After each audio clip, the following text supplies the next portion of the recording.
everybody. Welcome to Happy Healthy You, the podcast. I'm Connie Bowman, your host. I'm so happy you're here.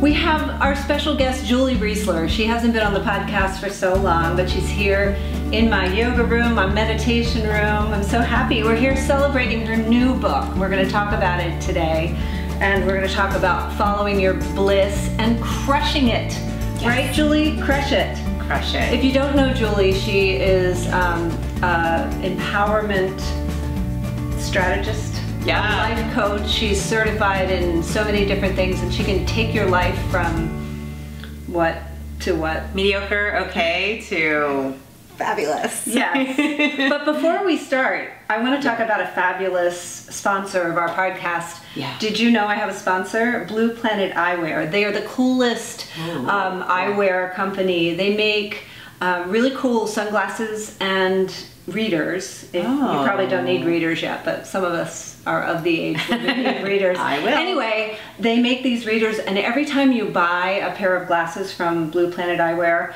they give back. They give back to people who can't afford vision wear through STI International. Oh, wow. So many great organizations, and it's all eco-friendly. It's just great. BluePlanetEyewear.com, and you use the code Connie20, and guess what? You get a nice discount, 20% off.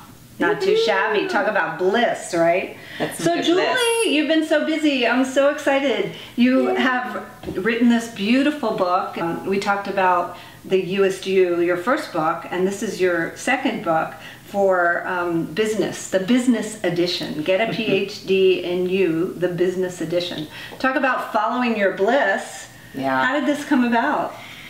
Well, Mama, I feel like it's been a joy ride. Really, I mean, a lot of creativity has been just pouring through, and I think for me, one of the most important things is to honor that creativity and those sparks of ideas. We were talking about that earlier, and just, it can take a little bit of courage, and sometimes feeling like, what do I have to say that's gonna help or make a difference? But my belief is we all have stories to share. I know you have a book coming out soon. I have a little kiddie book. A little kiddie book, yeah. Which is awesome. It's beautiful, like ridiculously beautiful. Thank seriously, you. Had a really good illustrator. Oh my God, your book is awesome. Yeah. I love it, and it's just, to me, when I have that intuitive feeling that there's something creative to share with others, I've learned to honor that. And so this is kind of funny. This idea, I wrote Get a PhD in You. That's the first book, and that came out of a whole year of just hearing this inner voice say, you gotta write a book, you gotta write a book. And I did the whole, who am I to write a book? And then I thought, well, who am I not to write a book? I'll write a book. And I did. I feel ya. So feel ya. Right? And then I got through that, and then this came to me because I work with a lot of companies and teams. I work with sometimes the government, military, all different kinds of groups. And I realized that my first book I love the first book, but it's not written in a way to be used with businesses. And the language is probably more focused towards the individual, towards women. I love helping women, I love helping men, but I wanted something that really could make a difference in our business culture. Yeah, and I even love the subtitle. It appeals to my entrepreneur self. Nice. Master yourself to crush it at work and life. And don't we all want to master ourselves? I mean, gosh, and you have so many great tools that you are putting out there into the world. You've got your new meditation recordings that are on Insight Timer. Yeah. How exciting. Yeah, that's I'm great. so honored. They're really awesome. Good, you guys. You got to check out Julie Riesler. So I was wondering if, since you have this book, and I have this new children's book coming soon, There's an Elephant in My Bathtub. That's the title. Oh, I love it. It is. So cute. The book is amazing. So I when you said, who am I to be a writer? Oh my gosh, I totally went through that whole thing. But same thing. I was like getting this nudge, this like, we talk about following our bliss. Like when you get that heart pull, that tug, that thing that lights you up and helps you get up in the morning, you can't ignore it. I mean, you can, but what happens when we ignore it? Yeah, I did a lot of life ignoring it. It kind of, it's funny when I say that I feel like I'm talking about jail, but there was a jail quality to it. I felt trapped, and I felt stifled and stressed, and I had less energy, and I just believe we are all sacred beings here with these desires and these creative impulses to be expressed through us. And so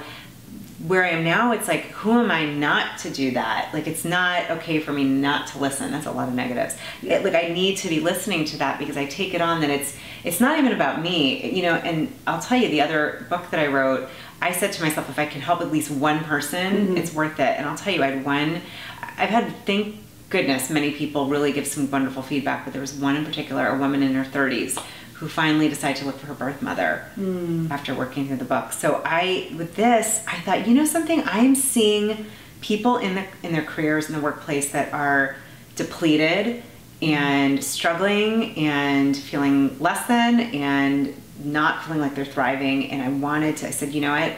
I don't care where I work with you, but I know that there are a lot of people already that are, you know, that are in their career and are struggling in these areas. And I wrote this specifically to help, you know, it's to help the individual, but the idea is that as we become more self-aware, as we learn our strengths, as we learn how to thrive, that we can then be contagious and help others to do that. We can be contagious. I love it. I think it's a God thing, but I mean, a you can call it whatever thing. you want. Yeah, but I think absolutely. It's a God thing. I think it's cool. Okay, so imagine I am you and you are me. We are following our bliss and we're trying something totally new. Like for me, it's this children's book.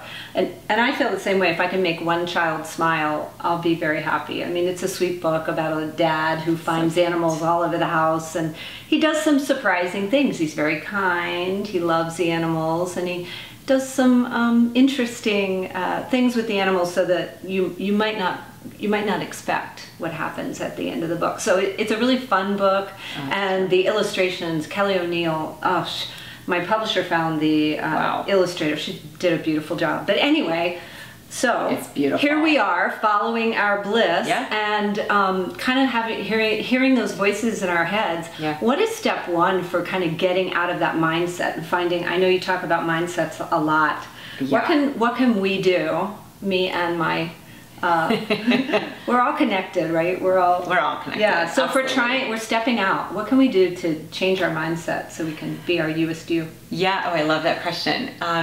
One of the things, and I'm thinking of how to word it, but what really helped me right away was to get that it's not about me.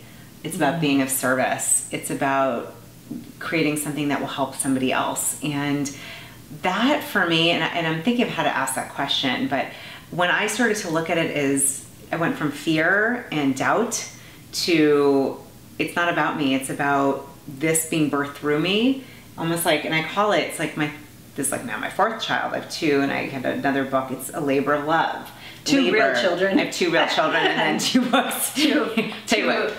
This must have been a little painful. Yeah, this is not as painful as childbirth, let me tell you that. Okay. But it was painful in different ways. Okay. Yeah, I really think one of the first things to do is just really for me, it's getting in my heart space. So hand to heart and just remembering, you know, taking a breath and asking that question, like, where is this coming from, right? To do this, I'm gonna tell you right now, it's not about making money. It's not a money maker. That's not why I wrote this book. It's very nice when that happens, and for me, it's really about being of service and adding value and helping people. I just am obsessed with this idea of thriving. I feel like the more of us that thrive in all areas of life, the more that we will shift the way the consciousness is going in our planet. And I'm very big into that. So I'm like, okay, I'll do it at work. Did you hear that? Yeah. Did you get that? Yeah.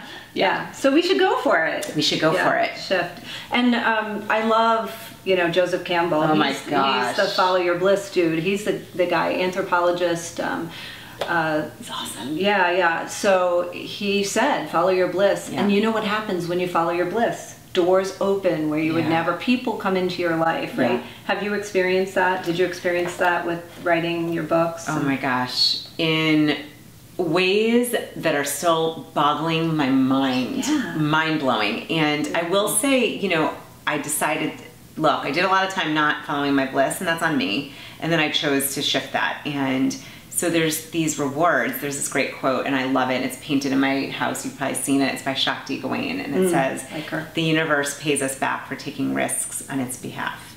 And that's really what I believe. It's a little bit of a risk, frankly, time-wise, resources, financially, all of that, fear, doubt. But the, oh my gosh, the cornucopia of amazing opportunities and people I've met and just things that have happened through it, of just hearing people's stories through it, have been incredible. Cool. Really incredible. And so if you want to crush it at work or at life, crush it. Crush it. It's kind of a masculine term for my goddess friend, but it actually works for the business version.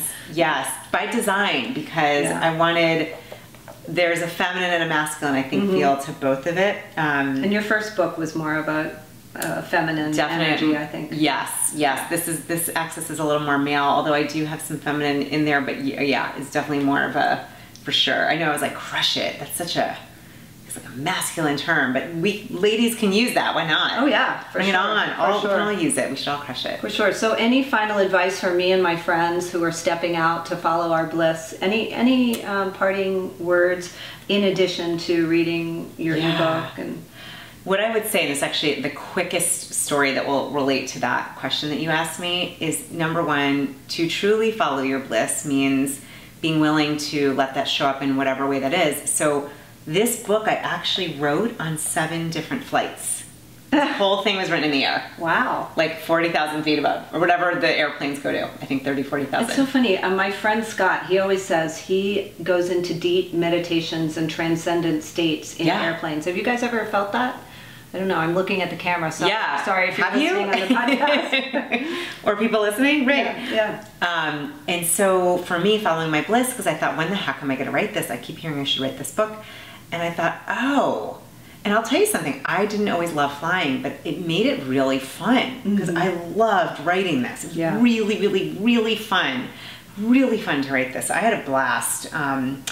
You know, and it is a labor of love. I hope that it does help people to thrive and crush it. That's the aim. I mean, and you know from doing your book, it's it takes energy and time, and it's so worth it. So whatever you're feeling called to do, I don't think we would have that bliss or desire if it wasn't meant to be fulfilled. So are you saying, is that a metaphor? Are you saying to fly high? Or are you saying to actually buy a plane ticket and get on a plane and write your book? I would say if you're finding yourself on a flight or flying a lot, you might want to think about, what can I do during that time wisely. Yes. Awesome. Well, thank you so much, Julie Riesler, for coming on the podcast again. We love having you. I loved having you. Thank you. Wait a minute.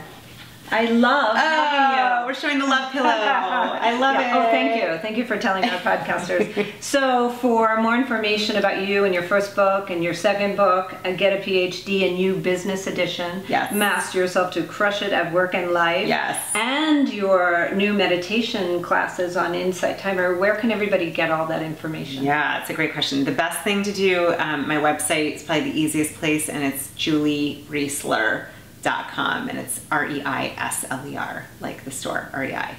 REI? Oh, yeah. REI. Right. Julie, JULIE, REISLER.com. Oh.